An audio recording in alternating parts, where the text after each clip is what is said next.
Cancer cells होते हैं उनके अंदर कम बने या वो जो चीज़ है वो आगे जो इन्फेक्शन है वो ना फैले। उनकी लाइफस्टाइल ऐसी हो गई है कि सर्टन कैंसर्स बहुत ज़्यादा बढ़ गए हैं। हमें ये सीखना है कि हमने healthy choice, healthy groups, food groups हमने कैसे चॉइस करना है। डायबिटीज़ की जब हम बात करते हैं तो आजकल दूसरे तीसरे हर पेशेंट में कहीं ना कहीं ये प्रॉब्लम होती है। ओवरवेट होंगे तो नेचुरल है कि शुगर लेवल्स भी बढ़ेंगे और सारी बीमारियां जो उनके साथ इंटरलिंक्ड हैं तो वो भी बढ़ेंगी।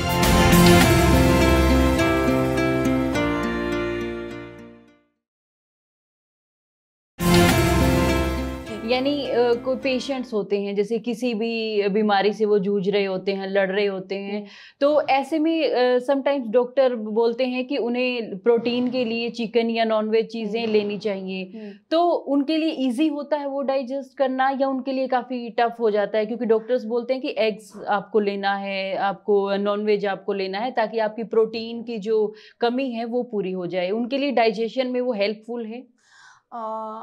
अगर तो देखिए सर्जरी के बाद अगर डॉक्टर ने आपको बोला है कि आप प्रोटीन इनटेक बढ़ाइए, क्योंकि मसल लॉस और प्रोटीन लॉस और बॉडी सेल्स में ब्रेक डाउन, बहुत हमारे सेल्स ब्रेक डाउन हो जाते हैं, तो उसको रिकवरी के लिए हमें प्रोटीन्स ही चाहिए। तो उसमें क्या रहता है कि कौन से तरह का प्रोटीन आप ले रहे हो। एक तो वेजिटेबल प्रोटीन हो गया जो हमें दालों से मिल रहा है, और एक हमारा प्रोटीन हो गया जो हमें नॉन वेजिटेरियन फूड प्रोडक्ट से मिलता है। तो उसको एक तो बनाने का ढंग की फैट कंटेंट हमने उसमें बहुत ज्यादा मिक्स नहीं करना कि उसकी जो हैवीनेस और अनडाइजेस्टेबल फूड नहीं क्रिएट करना। कि सपोज करो कि अगर पनीर खा रहे हैं हम, तो हम इंस्टेड ऑफ की पनीर ग्रेवी वाला ना खा के हम नॉर्मल भुर्जी बना लें या पनीर की तरी वाला पनीर बना लें। इजी डाइजेस्टेबल चीजें, एक्स्ट्रा फैट ऐड नहीं करने।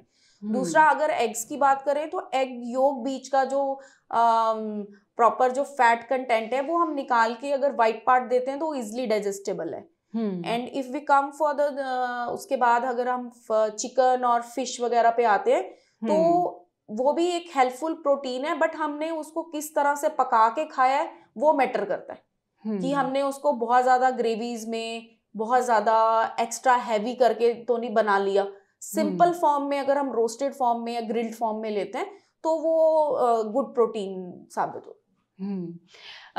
जब हम बात करते हैं कि कोई किसी बीमारी से लड़ रहा होता है, जैसे किसी को डायबिटीज़ की प्रॉब्लम होती है, किसी को मान लो कैंसर से कोई लड़ रहा है, तो आगे थेरेपीज़ चलती हैं, तो उनकी डाइट कैसी होनी चाहिए कि जो कैंसर सेल्स होते हैं उनके अंदर कम बने या वो जो चीज़ है वो आगे जो इन्फेक्शन है वो ना फैले? उनकी जो डाइट रूटीन होती है वो कैसी होनी चाहिए? देखिए आजकल की लाइफस्टाइल ऐसी हो गई है कि सर्टन कैंसर्स बहुत ज्यादा बढ़ गए हैं। और ये सिर्फ इस वजह से हुआ है क्योंकि एक तो हम पैक्ड चीजें यूज करते हैं, ठीक है, इजी टू ईट, ठीक है। हमने दाल सब्जी रोटी को छोड़ के ब्रेड्स पे आ गए हैं या रस खा ली या कुछ भी बिस्किट्स खा लिए।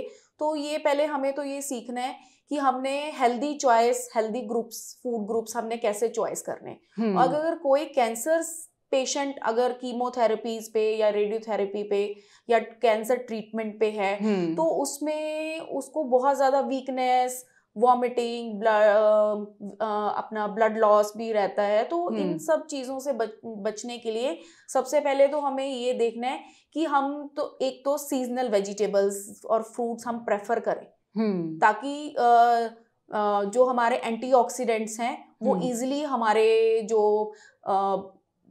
बैक्टीरियाज हैं उनमें लड़ने की क्षमता उनमें बढ़ाएं, ठीक है। जो हमारे एंटीऑक्सीडेंट्स बॉडी में जो लड़ने के हमारे बैक्टीरिया से लड़ने के लिए हमें हमारी इम्यूनिटी बूस्ट अप हो जाए।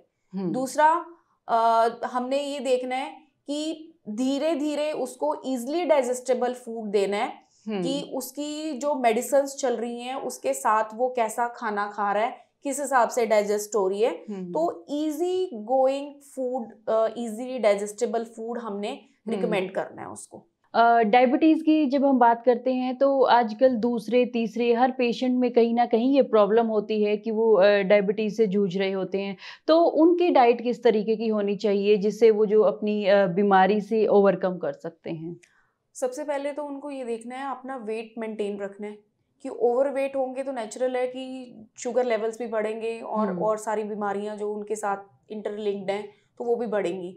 तो हमें ये कोशिश करना चाहिए, एक तो अपना टाइम फिक्स कर लें कि हर 3 घंटे में उन्होंने खाना है, ठीक है, जिससे उनका ब्लड प्रेशर और शुगर लेवल्स भी मेंटेन रहें। दूसरा, मीठा जो भी रिफाइंड चीज़ें हैं, शुगर, हनी, गुड़, इस टाइप की शक्कर, ये सारी चीज़ें उन्होंने अवॉइड करनी है जो इंस्टेंट एनर्जी दे रहे हैं, जिससे इंस्टेंटली हमारी शुगर शूट अप होती है। और instead of having the juices, अब कई पेशेंट्स मेरे पास आते हैं, पूछते हैं मैम हम जूस पी ले और या फ्रूट खाएं, तो मैं उनको यही बात बोलती हूँ कि एक गिलास जूस में अगर 4 संतरे हैं तो आप 4 संतरे तो खाओगे ही नहीं एक साथ।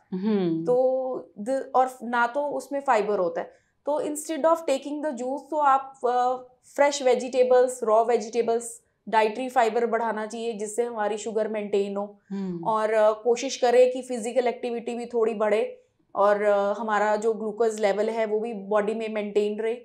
प्लस कोई भी ऐसी चीज़ नहीं खानी जो हमें बॉडी में हमारे शुगर लेवल बढ़ा रहे हैं, इंस्टेंटली हमें एनर्जी, जितनी भी जो हमारी रिफाइंड चीज़ें हैं वो इंस्टेंटली एनर्जी देती हैं, तो वो हमेशा ही शुगर लेवल्स बढ़ाते हैं।